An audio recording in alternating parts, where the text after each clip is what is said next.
Lo que nos causa inquietud es la incertidumbre. El poder tiene miedo al alma colectiva. Quien está delante de esa situación crítica tiene que ser un experto, un técnico. Realmente el escenario que se dibuja ya estaba, solo que ahora se evidencia de una manera muy cruel, ¿no? Era la lección más profunda que aprende un superviviente cuando sale, digamos, de esto. Es que es algo que ya hemos comentado, y es que la vida es terriblemente frágil.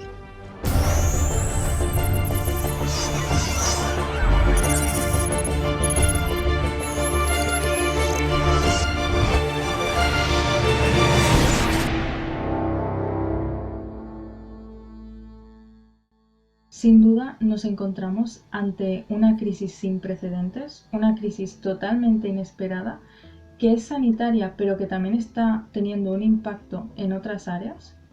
Y se trata de una pandemia que para nada nos esperábamos que tuviera este impacto a nivel global, ya que desde aquí se tenía la percepción de que se trataba de un virus que se estaba expandiendo por China cuando empezaron a aparecer los primeros casos a finales del año pasado, pero no pensábamos que se iba a expandir a nivel internacional. Sin embargo, pocos meses después fuimos partícipes de cómo el virus se empezó a propagar por Europa. Primero fue Italia, luego fue España, y poco a poco numerosos países se fueron sumando a la toma de medida de poner al país en cuarentena. Por lo tanto, esta situación en la que nos encontramos ha supuesto un impacto muy grande para la vida de los individuos y además a nivel económico y social. De esta forma, lo que pretendíamos con este documental era generar una serie de reflexiones y debates en torno a la crisis generada a raíz del COVID-19 desde un punto de vista psicosocial. Para ello, contactamos con diferentes docentes del Máster de Intervención Psicosocial de la Universidad. Nuestra intención con la elaboración de este tipo de documental-reportaje no es la de ofrecer respuestas ni conclusiones, sino reflexionar alrededor de los aspectos psicosociales que tienen relación con la gestión del COVID-19 en España. Veremos cómo ha podido afectar sobre el individuo el hecho de utilizar el ejército y el discurso belicista para controlar esta crisis. Veremos también cómo a nivel de salud mental y física esto ha podido afectar al individuo y a toda la sociedad, y veremos también si esto afectará en un futuro a las relaciones interpersonales tal y como las conocíamos hasta ahora. En otro lugar, veremos también si hay ciertos colectivos de nuestra sociedad que se han visto más agravados, más perjudicados por la gestión de esta crisis. Aquellos colectivos que ya son oprimidos e invisibilizados por las desigualdades inherentes en nuestra estructura social, evaluaremos si su situación es más precaria aún de lo que lo era hasta entonces. Y por último, veremos si ha habido una acción social, si ha habido autoorganización dentro de la sociedad para poner solución a aquellos defectos o faltas de actuación a los que el Estado no ha podido dar abasto. Y por último, para acabar, a modo de conclusión y reflexión final, veremos si esta nueva normalidad de la que se está hablando puede ser considerada como normal. Si queremos realmente volver al sistema de antes, o es una oportunidad para empezar a hacer cambios reales. Hemos dividido el documental en tres partes. La primera es la de crisis, donde hablaremos de los primeros momentos del confinamiento. La segunda es la parte de heridas, donde se tratará el impacto de esta crisis. Y finalmente hablaremos de las acciones tomadas tanto durante el confinamiento como aquellas que se podrían tomar después.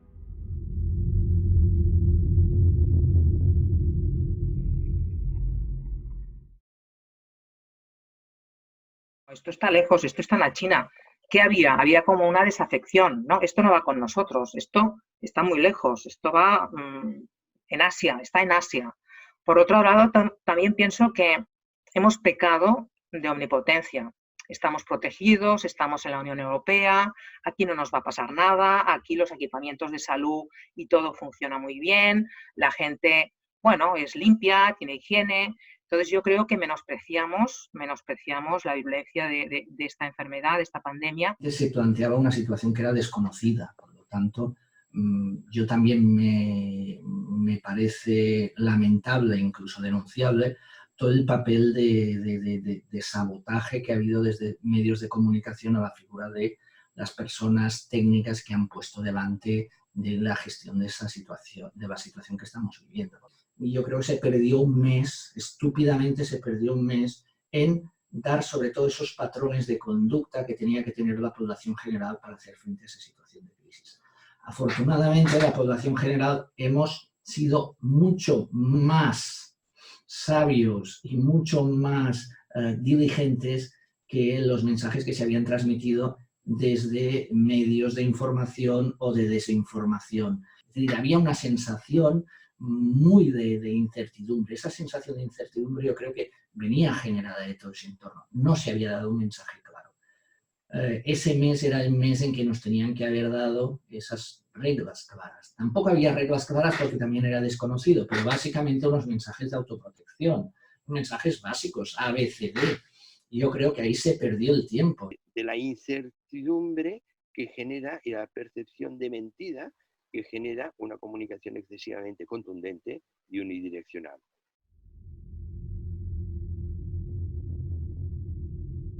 Yo creo que el gobierno se tenía que haber avanzado, viendo cómo estaba la situación, no solamente en la China, sino también cómo llegó de manera tan virulenta a Italia, propagándose también en Francia y empezando aquí, según qué casos, sobre todo aquí en Cataluña. Yo creo que acertaba cuando ya decidió, cuando vio que se le estaba escapando, porque estaba en Madrid y estaba en País Vasco, 3 comunidades muy importantes que presionaban. Entonces, ahí a mí me parece que, bueno, parece que acertó. Cada autonomía tiene su forma de funcionar, buena o mala, pero sabe en el territorio cómo tiene que funcionar y cómo funciona su salud pública, y no se ha sentido suficientemente escuchada por este Estado. Pienso que el mensaje que dieron, la información, era muy contradictoria y, por un lado, querían transmitir calma, pero por otro lado había una emergencia. Y esto a mí me pareció muy contradictorio para la población. De la crisis tiene sobre todo un problema de gestión de información. Tiene un problema de gestión de información porque constantemente estamos recibiendo informaciones contradictorias con el mismo pecado, si me dejáis llamarlo así, de la mala gestión de la información. Este es un fallo de comunicación que no es de ahora, que es muy genérico en todos los procesos de comunicación social y todos los procesos de comunicación de los medios y sobre todo en la comunicación a través de las tecnologías. Lo que nos causa inquietud es la incertidumbre. Entonces, buscamos respuestas simples, claras, visibles para cualquier problema. Ahí lo que tendrían que haber hecho es esto, asesorarse bien en qué tipo de relato. Vuelvo a repetir, creo que es un relato que debería ser más en el enfoque colaborativo. Tenemos que afrontar este reto más que una amenaza, es un reto. Y por otro lado, tenemos que superarlo. Y lo vamos a superar. Tendría que haber sido un trabajo más de concienciación, de proximidad y no tanta infravaloración de los científicos y menosprecio a la población general como si no fuéramos inteligentes.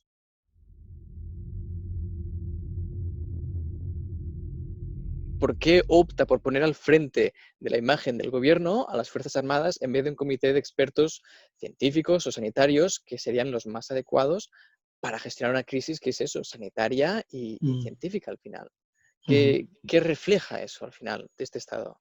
Digamos, es una expresión de la metáfora que se ha elegido para, de alguna forma, dar sentido a lo que está ocurriendo, y es la metáfora de la guerra.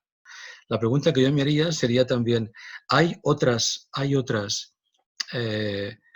servicios, ¿no?, de protección civil, ¿no?, que podían haber hecho esas labores sin necesidad de que fuera el ejército?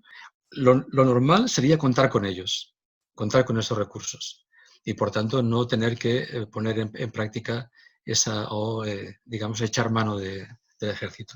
Para mi entender, y supongo que para los de muchos, esto es una demostración de poder.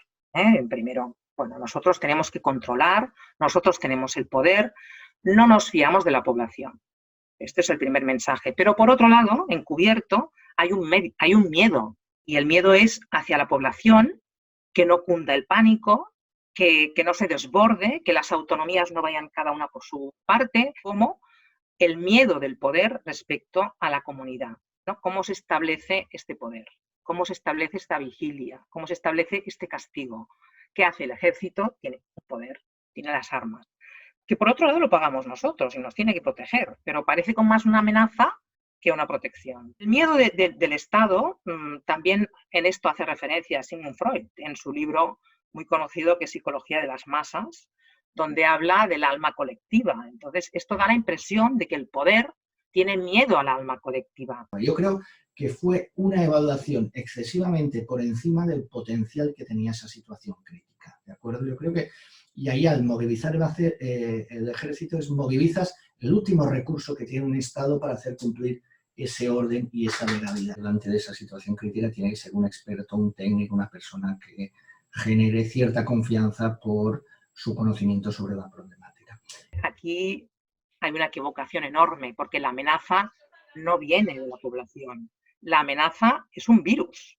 Por lo tanto, el ejército y el poder policial lo único que hacen es lo que están haciendo, ¿no? Están desinfectando, están fumigando y poniendo multas, ¿eh? Pero la población es inteligente, la población aquí no se mueve, está en casa, porque sabe perfectamente que la amenaza, en este caso, no es el Estado, la amenaza es una enfermedad. Pienso que el gobierno, el Estado, tendría que haber dado una respuesta distinta. No sacar a los militares, que lo ha hecho también porque lo han hecho en China, pero bueno, es que China ya comporta, ya tienen un Estado que es más bien dictatorial, ¿no? Aquí lo importante hubiera sido que hubieran cuidado más a la población, dando más atención a los científicos, que son los que saben, son los que cuidan. Si un médico te dice quédate en casa, que tienes fiebre, te quedas en casa, no te vas a quejar, ¿no?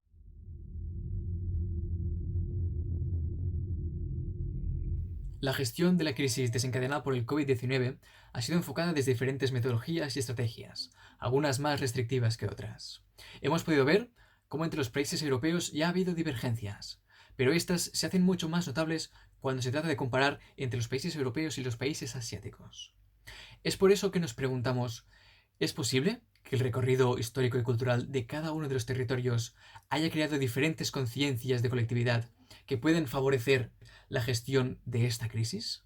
Desde una perspectiva que casi podríamos llamar psicocultural, sí que hay algunos estudios, algunas que apuntan a que efectivamente a las sociedades, digamos, asiáticas en general, les corresponde un imaginario que podríamos llamar más colectivista, y que eso hace que de alguna forma la respuesta de la población sea una respuesta más vinculada, ¿no?, a una obediencia colectiva, a un poner por delante lo que sería el interés común más que los intereses individuales o individualistas.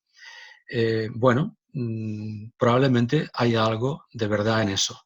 Por un lado, una cultura más colectivista y al mismo tiempo un régimen político, digamos así, más autoritario y más represivo.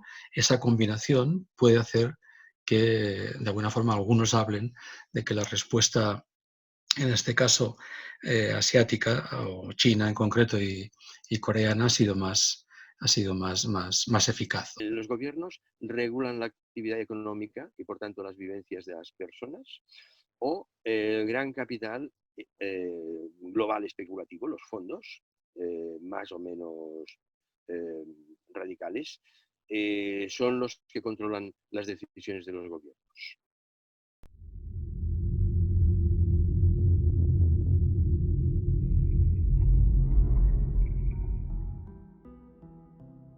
Así pues, hemos podido comprobar que la gestión de la pandemia se ha reflejado en una serie de medidas a nivel estatal que se han acabado materializando en lo que podríamos llamar estrategias de control social, que difieren entre los distintos tipos de Estado.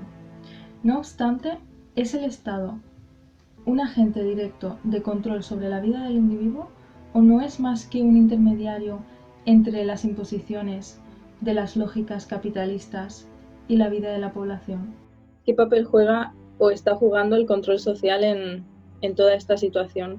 Quiero pensar que todavía seguimos creyendo en las libertades individuales y en los derechos individuales me refiero, y esos derechos, ¿no?, que todos tenemos, y que eso va a impedir que ese control social se pueda convertir realmente en una especie de ciberleviatán que acabe, digamos así, por controlarnos absolutamente a todos, ¿no? Ahora, en el caso de que realmente esta situación se desborde, esta situación no se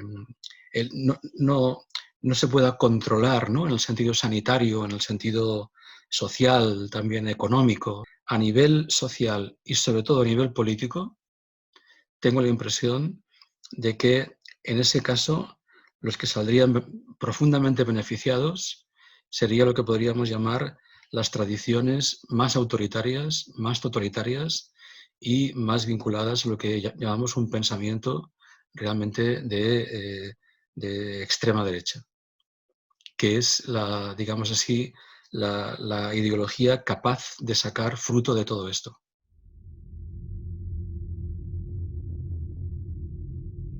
El control social ha ido evolucionando hacia una opresión cada vez menos institucionalizada y más invisibilizada. A su vez, vemos cómo van aumentando las desigualdades dentro de nuestra sociedad, siendo siempre los mismos colectivos, los más precarizados, los que acaban asumiendo las consecuencias de esta opresión. Bueno, a mí me recuerda muchísimo a la crisis anterior, en el 2009, 2010, 2011, cuando servicios sociales tuvimos que encajar toda una crisis brutal que hubo también de golpe, donde las personas perdían desde los pisos, no os podéis imaginar todo lo que perdieron, y nosotros estuvimos ahí. Pero claro, fue más gradual. ¿Me explico? O sea, en aquella época nosotras, ya desde los centros, ya veíamos cómo iba apareciendo población normalizada, entre comillas, que nos iban pidiendo pues alimento, economía, pagar los alquileres, desahucios. Estamos viendo ahora cómo emerge toda esta población precaria ya, precaria en contratos temporales, precaria en contratos muy complicados también de estos que de un mes a otro te van cambiando el contrato, te van recontratando. Mucha población que están en alquileres realquilados, que se quedan sin trabajo, que hacen limpieza, mucha madre sola, monoparental, que han tenido que quedarse en casa porque los niños no tienen colegio. Esta individuación, esta focalización en el individuo, en la resolución y esta patologización de la discrepancia social o esta patologización de la desigualdad social o de los efectos de la desigualdad social, a lo que nos llevan es una pérdida de capacidad de afrontamiento o de empoderamiento.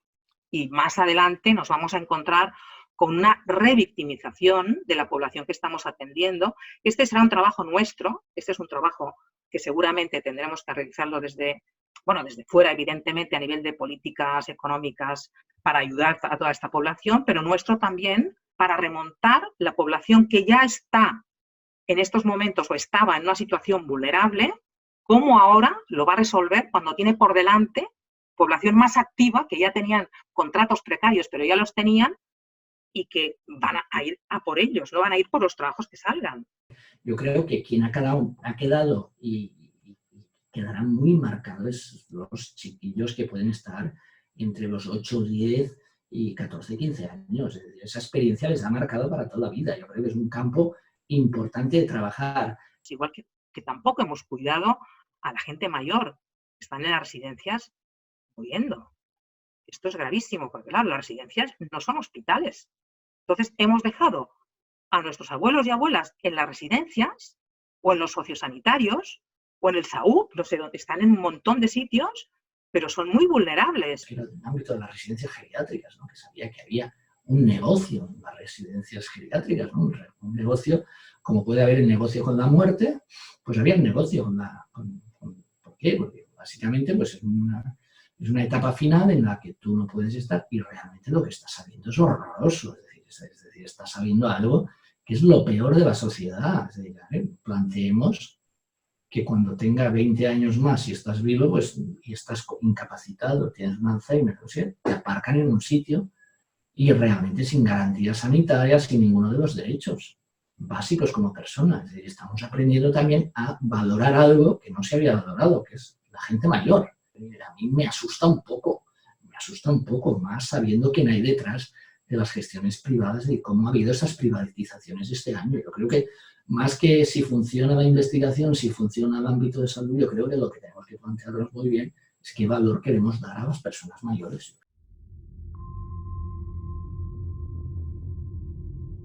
Los primeros temas que se empezaron a debatir poco después del inicio de la cuarentena fue el de la violencia de género y las medidas a tomar.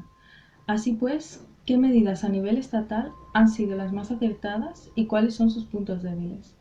Y además, ¿qué acciones a nivel no estatal se podrían llevar a cabo? Yo estaba sufriendo un montón por las familias que padecen violencia intrafamiliar. Niños y niñas maltratados, mujeres maltratadas, madres solas que hacen de madre y padre y que tienen lo justo para pasar la semana. A mí me preocupaba un montón, incluso llamé a personas, a jefas del ayuntamiento para hacer algo con la violencia machista, porque las personas que se encierran con el marido o pareja agresora que potencia el machismo, crea asesinos, hay hombres que matan a sus mujeres. Entonces la mayoría de iniciativas han ido hacia facilitar el acceso para que estas mujeres tengan un contacto para la posible ayuda profesional, por un lado, y por otro muchas redes vecinales de apoyo mutuo, ¿no? Como que las personas de los barrios que están tejiendo redes para ayudar a las personas mayores, para ir a comprar para personas dependientes, también estén un poco como pendientes de eso, ¿no? Entonces, yo creo que se han abierto como las dos vías, que las dos son necesarias y están bien. Por ejemplo, tanto el Ministerio como el Institut Català de les Dones han puesto al acceso de las mujeres el teléfono 900 o el 016 o el 112 y luego también han puesto teléfonos de atención psicológica, ¿no? Como así de urgencia. Lo que tengo claro es que tenemos que empezar a mandar mensajes positivos, que aquellas mujeres que necesiten salir de sus hogares van a tener un recurso a donde ir, que si lo necesitan van a salir igual que lo han estado haciendo hasta ahora. Y que nosotras vamos a tener que estar preparadas sobre todo para cuando pase esto. En los servicios lo estamos reclamando, la mayoría de SIADs y de SIES con los que tenemos contacto, lo que queremos es que haya una estructura para cuando pase esto. ¿Qué otro tipo de mensajes se podrían enviar a la población general para contribuir a la visibilización o lucha contra la violencia machista? Yo creo que hay dos caminos también. Uno que pasa por ver qué imaginario de mujer que está viviendo una situación de violencia machista, qué imaginario construimos entre todas. Es decir, si seguimos construyendo el que parece que nos transmiten, que es el de víctima absoluta, pues realmente empezamos a construir una cosa que es mucho más común. Que la sociedad pueda ser un agente protector, pero creo que no hay que disfrazarlo de heroicidad, ¿no? Creo que ese mensaje también de que tenemos que ser policías de nuestros vecinos y vecinas nos está haciendo mucho daño. Entonces, no es una heroicidad, hay una sospecha, si hay un riesgo evidente, creo que todo el mundo lo sabemos diferenciar y entonces creo que hay que llamar al 112. Si hay una sospecha, si hay un malestar que ves que no, pues entonces es tu vecina, inténtatela cruzar cuando vas a tirar la basura, intenta hablar con ella si te la encuentras en el mercado, intenta dar una pista más de apoyo que de riesgo, ¿no? A no ser que sea una situación de riesgo, que entonces creo que está bien como... No sé si me estoy explicando, pero para mí la base sería diferenciar un riesgo acuciante de 30 segundos, entonces llama al 112 y ya veremos después qué pasa, ¿no? A una cosa más de, pues aprovechemos el confinamiento para acompañar a esas vecinas que no lo están pasando bien. Demos mensajes, no sé, yo recuerdo que la primera semana, aparte de los arcoíris y todos esos mensajes optimistas, también había, ¿no? En algunos vecindarios, en Sants, etcétera, se habían pues, propuesto entre las vecinas hacer pancartas, ¿no? De no estás sola, estamos aquí, te creemos, como también un poco así. Bueno, son iniciativas que van más allá de la administración y que creo que las redes de apoyo vecinales siempre son importantes. Me gustaría que el machismo en estos momentos se pudiera trabajar de otra manera. He insistido un montón a personas que yo conozco que tanto mensaje hacia las mujeres, ¿por qué no hacíamos mensajes hacia los hombres? Llama a la policía, cuidado, cuídate, no vayas a la cocina para que hay cuchillos. ¿Por qué no habían mensajes hacia los hombres que decían, oye, que esto es un delito, no lo hagas, esto es un delito? Que salgan hombres que están en prisión o hombres profesionales y que les digan que esto no hay que hacerlo, que es una mujer, que es una persona, que puede acabar siendo no solamente un maltratador, puede acabar siendo un asesino. Entonces, esto no se habla. Me gustaría que se destaparan estas situaciones, estos valores, estas problemáticas de otra manera, se pudieran enfocar de forma distinta para que se resolvieran, no se estancaran, porque esto está estancado. Hay problemáticas estancadas.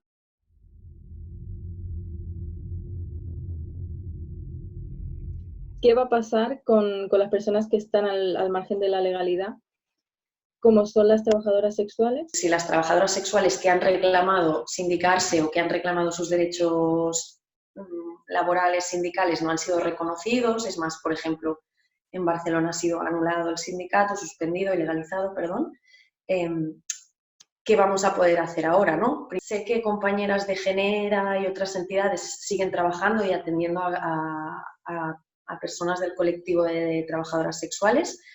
Más allá de eso, entiendo que a nivel económico les afectará igual que al resto de personas que están viviendo en una economía sumergida o que en trabajos que no son reconocidos legalmente, ¿no? Y como siempre nos vamos a la feminización de la pobreza, pues se juntan que las cuidadoras son mujeres, que las internas son mujeres, que la mayoría de mujeres que viven solas de más de 65 o 70 años son mujeres, y entonces ahí es como que el bucle se va haciendo más difícil, ¿no?, de desencallar.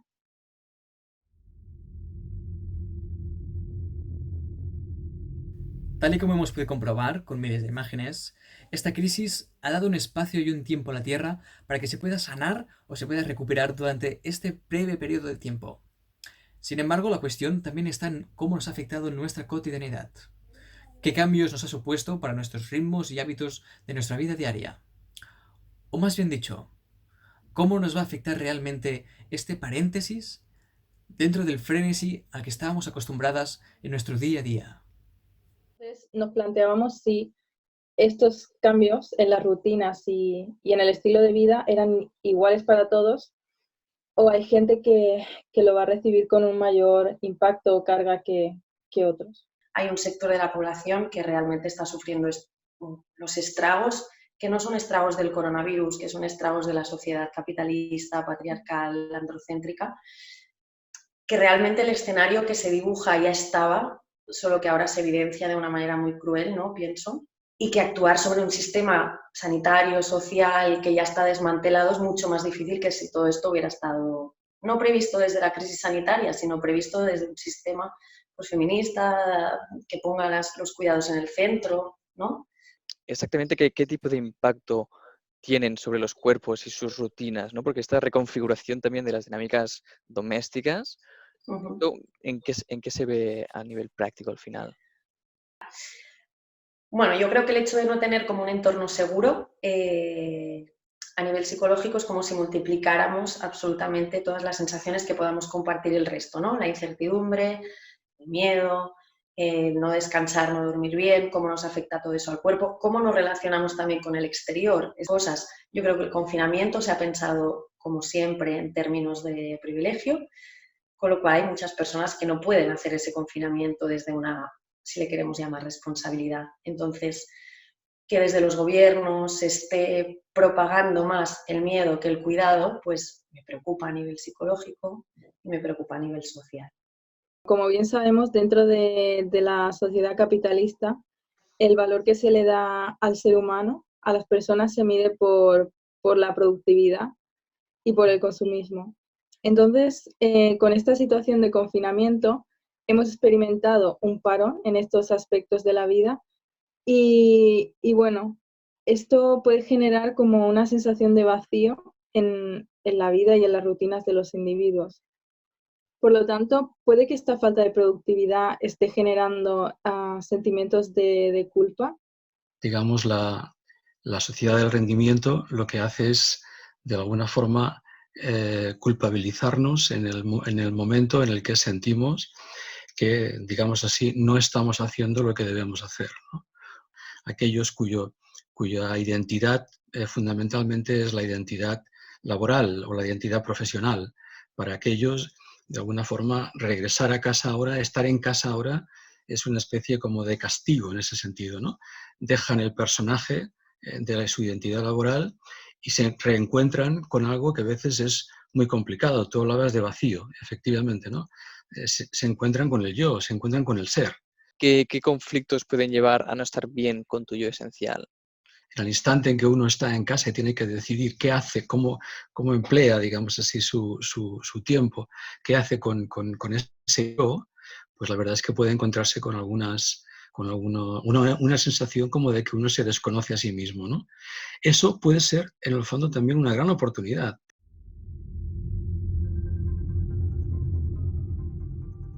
La cuarentena ha supuesto una paralización total de la vida social y externa. Desde diversos sectores y pensadores se concibe esta situación como una oportunidad para centrarnos en nosotros mismos y hacer todo aquello que antes no hacíamos por falta de tiempo. Sin embargo, en ocasiones este tipo de mensajes pueden caer en dinámicas de individualización que ya comentábamos anteriormente y situar al individuo como un ente ajeno a la realidad externa. Por una parte, es cierto que es necesario tener esos espacios de ocio para desconectar del mundo exterior y encontrar la tranquilidad interior. Sin embargo, este tipo de mensajes muchas veces se piensan desde una posición que solamente tiene en cuenta a ciertos sectores de la población.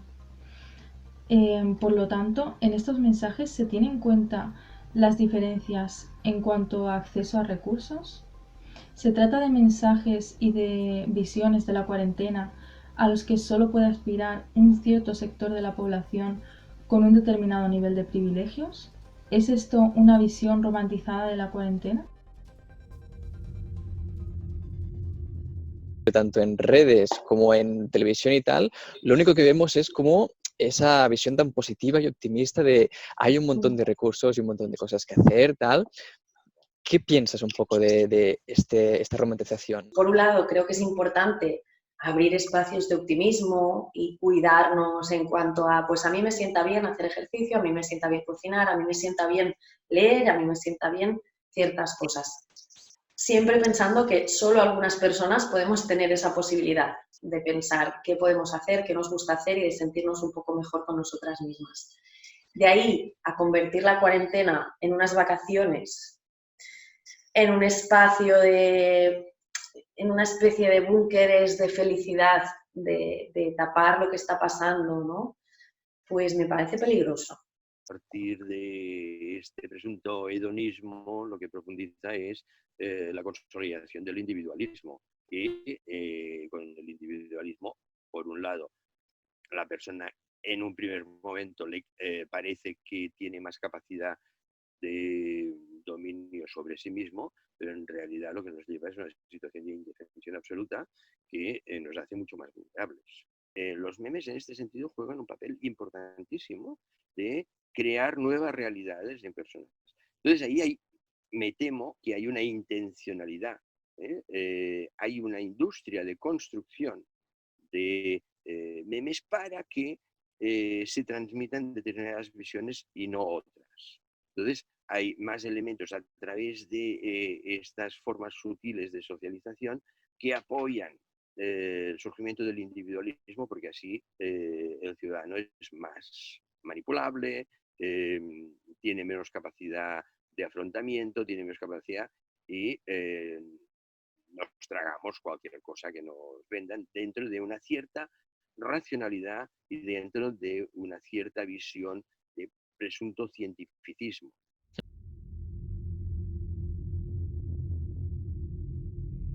Habrá muchísima población que si no hay ayudas de verdad, serias y ciertas del gobierno a nivel económico, toda esta población, no sé. De todas maneras, a mí me gustaría también aportar un pensamiento más positivo. Yo creo que muchas veces la adversidad agudiza el ingenio y además hay que pensar en la potencialidad de la población. Las personas somos inteligentes, resolvemos y salimos adelante en situaciones muy precarias, porque sabemos que luego habrá una etapa postraumática, postestrés, donde tendremos que estar también, aunque a nosotros también nos afecta, porque emocionalmente a todos nos afecta. Ojalá nuestros gobiernos, nuestros estados, nuestros políticos y también nuestros sabios, nuestros biólogos, nuestros epidemiólogos nos puedan dar buenos mensajes para reducir este daño que estamos haciendo ecológico y al mismo tiempo cuidarnos de otra manera. Hay mucho trabajo, hay muchos sectores, hay que concienciar, hay que transformar, hay que acompañar al cambio, no solamente de la transformación humana, sino del entorno, de cómo el entorno también nos habla a nosotros. A ver, creo que es muy importante no olvidar la perspectiva histórica. Situaciones de emergencias radicales, la humanidad las ha vivido siempre. Y en cada situación de emergencia ha acabado reconstruyendo al margen del orden establecido redes de autoapoyo, redes de lo que ahora se llama empoderamiento. ¿No? Entonces dices, bueno, en 100 años no hemos aprendido nada, hemos aprendido unos patrones de conducta, ¿sí? Socialmente nosotros tenemos que aprender unos patrones de conducta de autoprotección. Y yo creo, y también de filtraje de esa información, es decir, no depender tanto de lo que nos digan, sino tener una actitud y un patrón de conducta propio de autoprotección. Y yo creo que eso es lo que nos hace distintos como humanos en tanto en cuanto a adaptarnos a distintas situaciones de supervivencia, de aprendizaje social, de cómo gestionar esas situaciones, que no descubra ahora que tengo vecinos y vecinas que pueden ayudarme, que tenga esa idea de comunidad, que yo creo que la estábamos perdiendo y es también uno de los puntos importantes de esa crisis, ¿no? Hemos descubierto que vivimos con personas arriba, abajo y al lado, que no lo teníamos consciente y que nos pueden ayudar y que podemos hacer ese elemento básico de interacción entre personas, que yo creo que es el que nos da esa base. Y claro, ya os digo, y estamos centrando mucho el tema, aspectos psicológicos individuales, pero yo creo que la parte más importante de esta crisis que estamos atravesando es la parte de aprendizaje, de que somos una colectividad y que todos podemos hacer muchas cosas más de lo que hacemos, incluso ante nuevas situaciones críticas. En estos momentos, cuando estamos en esta situación de confinamiento, ¿qué emerge? Pues mucha más solidaridad entre vecinos, mucha más solidaridad entre la gente que se habla desde los balcones que no se había hablado en la vida.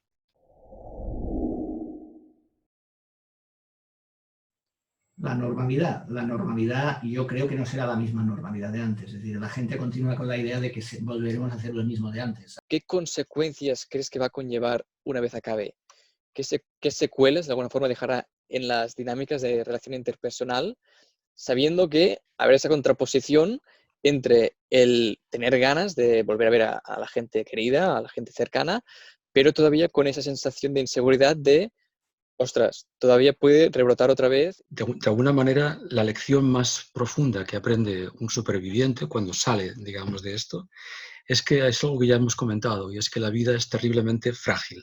Pueden haber como dos vías, ¿no?, de volver a relacionarnos interpersonalmente. Una, desgraciadamente, puede ser la idea o la vía de lo que podríamos llamar la desconfianza y la sospecha. La sospecha de que el otro tenga algo que me puede contagiar, digamos, ¿no? Que eso en la práctica va a ser algo que yo creo que en la vida cotidiana nos va a resultar difícil a veces de llevar, ¿no? Es la paradoja de que el otro es la persona que puede cooperar, que me puede dar la vida, y el otro también es la persona que me puede contagiar y que me puede llevar, digamos, a un lugar que no quiero, ¿no? Entonces, ¿cómo saldremos? Pues será seguramente a partir de lo que podríamos llamar un nuevo sentido de responsabilidad. Esta situación que estamos viviendo ahora puede ser una oportunidad para replantearnos el actual modelo social de metas del individuo. Yo creo que hay una aproximación que podríamos llamar una aproximación más optimista, que podría ser la aproximación que viene a decirnos saldremos y esta crisis lo que va a hacer es darnos la oportunidad realmente de recuperar un modelo social basado fundamentalmente en la cooperación. Lo que nos podemos encontrar es con un modelo social que vuelva otra vez a lo que podríamos llamar un repliegue. Sí que creo que es necesario pensar en todo esto pasará, pero que no se despegue de por qué ha pasado, a qué normalidad queremos volver. Yo no quiero volver a esa normalidad que ha permitido que los servicios públicos estén como están. Creo que no hay que volver a la normalidad de que las compañeras trabajadoras de la llar tengan que ir a trabajar sin protección.